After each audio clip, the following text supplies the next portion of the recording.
Hey, hello everyone, MFPallytime here. Welcome back to the A through Z playthrough. In today's video, we're taking a look at everyone's favorite assassin, the #1 player killer hero. I miss you, Chuade. I hope you're well. Nova. She is... Do you remember when I made a video about Kael'thas and I said I missed an opportunity? I'm not going to miss it this time. Nova is the most perfect character. She must be. Because she is the character that has gone the longest without a patch or an update. Nova is the record holder right now. It's been a little over 2 years since she was patched. Not quite as long as Kael'thas sat there without a patch, but her last big update, it changed so much. It changed a ton. Was on January 23rd, 2019. And in that update, we saw a small change to the amount of time it takes her to enter stealth with advanced cloaking. We saw a small change to rapid projection. And we also saw a small change to explosive rounds. Back in the day, Nova was a pretty big threat. Cloaking was much harder to see on the map until they did a very big rework for stealth. And part of that rework for stealth was actually driven by community feedback. I was in the meeting where the idea of if a character sits still, they would totally phase out of it from existence, so they could scout out areas and be a little bit of a ward, be a little bit of an information gatherer for their team. That happened in one of the community summits that I was invited to. It's good to see Blizzard taking feedback like that. Cloaked units also used to have to be paired up against other cloaked units inside of the matchmaking rule set. That is no longer the case. When they redesigned her kit and gave her explosive rounds, there was also a bug with this where the level 7 talent, Perfect Shot, gives you cooldown reduction when you land your snipe.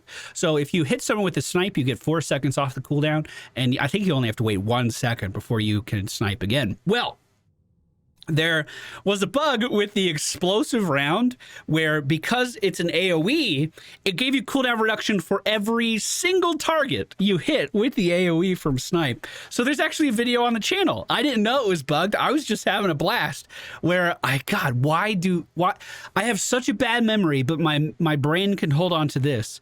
It was on Towers of Doom, and I was just rolling through exploding teams with massive amounts of damage. It was actually super duper fun. That's not how it's supposed to work. And they fixed it, I think, 2 days after the patch. Meanwhile, Rhaegar still has a 65% win rate. We're going on week 5 with him running rampant. It's weird. Weird how that works. Even though Nova is the perfect character who doesn't need to be patched, she is still sitting at a 46.8% win rate, the 11th lowest in the game if I did my counting right earlier. She has a popularity of a mere 4.8% and a ban rate of 0.5%. There are basically 2 builds for Nova as far as I know. One is focused on snipe, like we just said. The other is focused on pinning shot, kind of selecting a target, slowing them down, making them more vulnerable to damage, and then running away after you deal that damage. That's the build I went for in today's video. It's also extremely new player friendly, so if you have someone who's interested in playing Nova, this build is pretty easy to pick up and go. The teammates in this match were all viewers that stopped by the stream. We're going to start recording these live every Tuesday. I'll practice a character throughout the week, but then when it's time to sit down and record, I'm going to be playing it with viewers just like you. I hope you guys enjoyed today's video. If you do, please be sure to hit the thumbs up button, and I'll see you guys again soon. All right, ladies and gentlemen, find ourselves on the battlefield of eternity today. The friendly team, Nova, Anduin, Ragnaros, Hansa, and Johanna. The enemy team, Lily, Kerrigan, Nazebo, Stitches, and Nova. At level 1, we are going to go for long shot. Increases pinning shots range by 30%. Oh, I didn't know it also increased the range of your next basic attack. That actually has some really great synergies with what we're going to be doing today. If you've never seen Nova before, she is a stealth character. We're going to be in a cloak as we're moving around, make it a little bit harder for the enemies to detect us. Our one ability creates a free decoy of us and then puts us into stealth. This is a very important survival ability. Our E also creates a decoy, and we can cast that while in stealth, but it will not re-stealth us. Our Q ability is a straight line skill shot called Snipe. It does damage in a direct line to the first enemy it comes into contact with. We just did a warm-up game with these very same viewers debating whether or not we were going to do a snipe build for this video, and I don't think I am. Little too hard. Let's just relax a little bit. We're gonna go into stealth here with our one ability. You can see that is on a 1 minute cooldown now, so we certainly cannot do that all of the time. Our decoys do 10% of our normal damage. So in a situation like that where there's just a fight breaking out, I like to just throw down my decoy just to help out a little bit. There is a talent at level 1 that allows you to regenerate a little bit of your mana while you're in stealth. I picked that for my snipe build, and it seemed like it'd be pretty good, but I don't think we're going to be needing that today.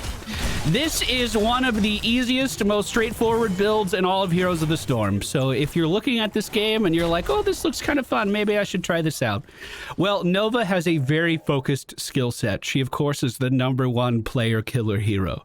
So we're simply going to, over the course of this game, be walking up to unsuspecting victims, hitting them with the pinning shot, auto-attacking and sniping them. And that is our gameplay loop. If our teammate steps up to help us, it's probably going to result in a kill just like that. There is ways to get lane clear on Nova. If you go for the snipe build, you can then get explosive rounds at 16, but you're waiting quite a long time just to be able to kill some minions. Like that's not what we're here for. That's not what our team is expecting us to do. We do, however, need to start being around minions when they die, because at level 4, we do pick up a bribe talent. All we have to do is be present when they're defeated. We don't have to do the slaying or anything. But this bribe will allow us to take over mercenary camps on the map pretty much instantly. We see Kerrigan trying to find me. Oh, she did it. Oh, I'm in a lot of trouble. Wait a minute, they didn't see me sneak away. And you'll never find me, coppers. Now, unfortunately, my PvE damage is also pretty low. We're not going to do much to the Immortals, but luckily for us, we have a Hanzo and a Ragnaros on our team.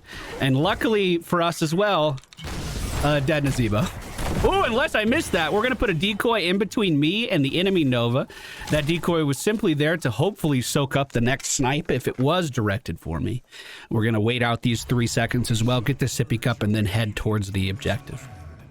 There is a case to be made that I could just kind of scout out where the enemy team is and act a little bit like a ward, but, well, with 2 members of the enemy team dead, let's just get some damage out here, you know? Let's pump up a little bit. Once we hit level 7, we're going to take a big shift towards our final build. This will change our general playstyle a lot. For instance, you see this auto-attacking that I'm doing? Fairly decent attack speed of 1 a second. Well, if we pick up anti-armor shells, which I'm intending on doing, we are going to have our attack speed slowed by a very considerable amount. But our actual auto attack will deal significantly more damage. I'll show you what I mean. So we actually have a new tracker just above our health bar too. Once this bar gets filled, I can attack again. So we have a much more hit and run style of play now, where we sneak up on an enemy and hopefully hit them very hard and then leave immediately, because we need to wait for our auto attack to recharge. The enemy team being very adamant about trying to hold this location down. Unfortunately, I missed my snipe there. That would have been a dead Stitches. Nazebo poking out at the top of the screen. I don't have a decoy to give me vision here, and we know the enemy Nova's also here. I don't think that's the real one, though. No, it is not.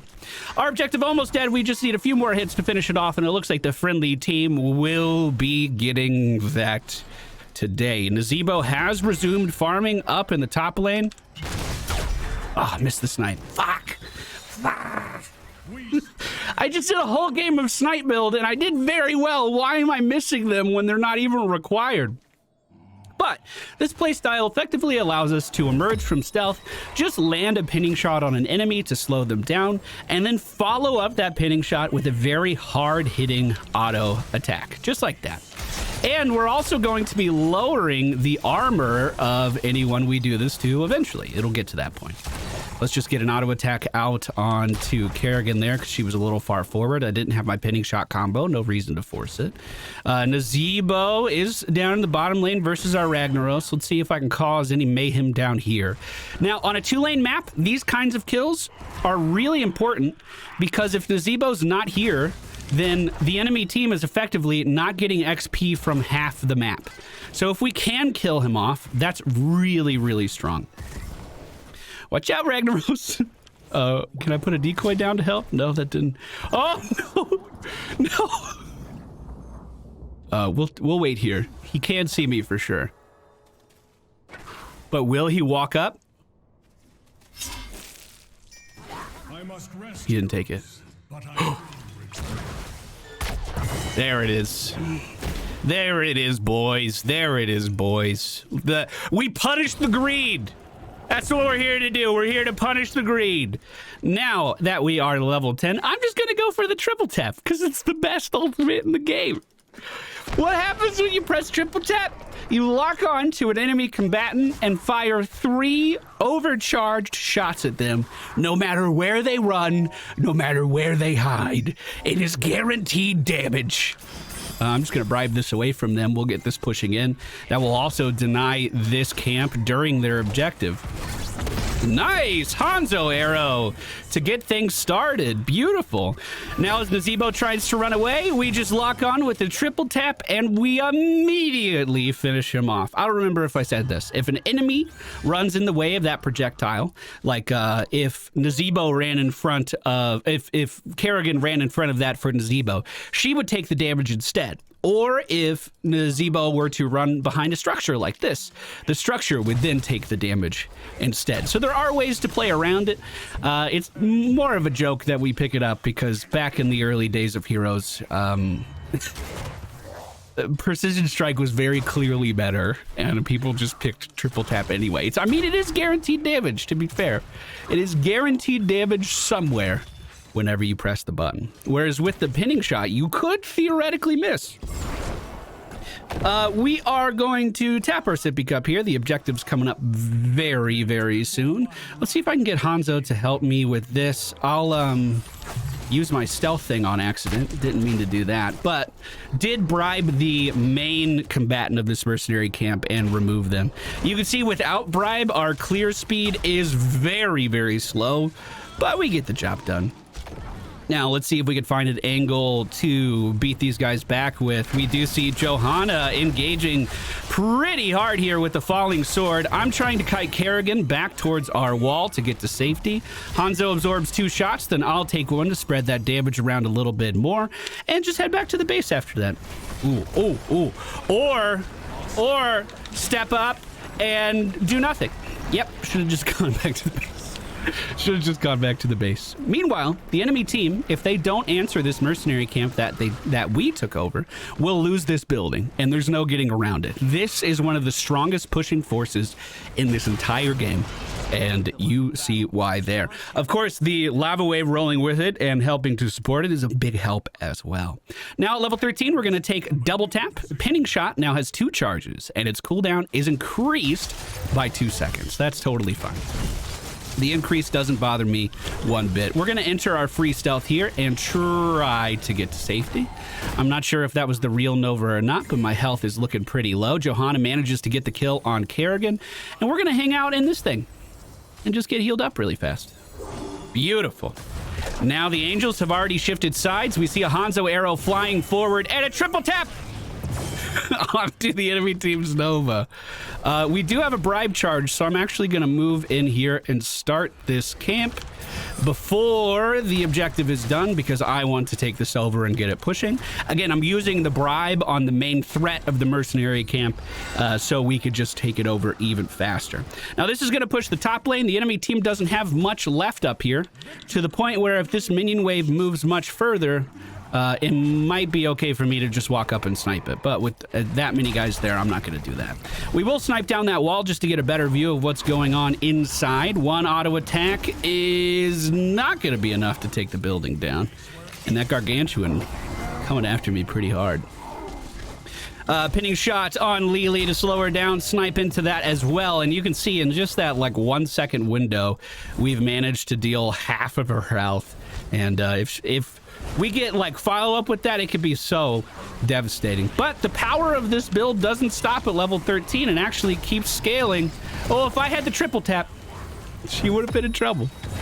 We may not get a chance to show that because we are walking up on this building really hard and the enemy team is just letting us do it. We should kill this building. We need the XP. If the immortal doesn't hit the core, is it even a win? Trying to delay this as long as we can. If we do make it to 16, which it looks like we might, this is where the build starts to get really strong. Crippling shot also reduces the armor of heroes, meaning your supercharged auto attack deals more damage as well, and it already hits really, really hard. GG, boys. We took everything. We cleared the whole map. It all belonged to us. It feels so good. MVP. A bit of a stomp. Did we try too hard? I mean, we had Nova on the team. We couldn't have tried that hard. Tonso in for in today's video, we're long shot into covert mission, anti-armor shells, triple tap, double tap, crippling shot, and at level 20, I likely would have gone for rewind, just so I could get some more burst damage out with like snipes and stuff, or maybe even another pinning shot. But I think you easily could just go for the upgrade to triple tap as well. You'll see that my damage wasn't particularly high this game, but we managed to get kills in lanes versus Nazebo, where he was the only one on the team that was soaking XP, and by removing him and letting us get free soak until they come back, we managed to really cascade a bunch of XP bonuses, and we had a really easy time staying ahead of these guys. Also, Lava Wave kind of does the same thing, where as long as you're using Lava Wave, you're soaking XP from half the map at any given time. So those bonuses both paid off really, really well. I hope you guys enjoyed today's video. If you did, please be sure to hit the thumbs up button on your way out, and I'll see you again next time.